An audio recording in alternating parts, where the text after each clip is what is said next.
وإذ قال لقمان لابنه وهو يعظه يا بني لا تشرك بالله وإذ قال لقمان لابنه وهو يعظه يا بني لا تشرك بالله إن الشرك لظلم عظيم بالله إن الشرك لظلم عظيم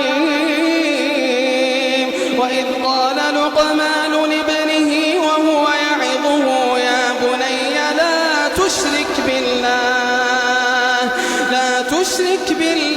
إن الشرك لظلم عظيم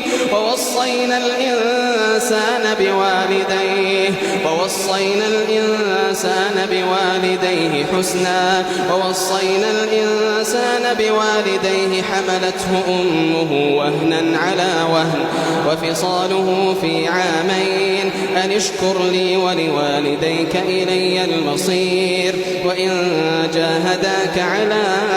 أن تشرك بي ما ليس لك به علم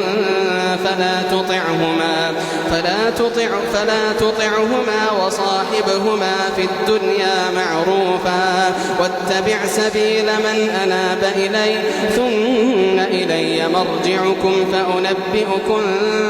بما كنتم تعملون يا بني إنها إن تك مثقال حبة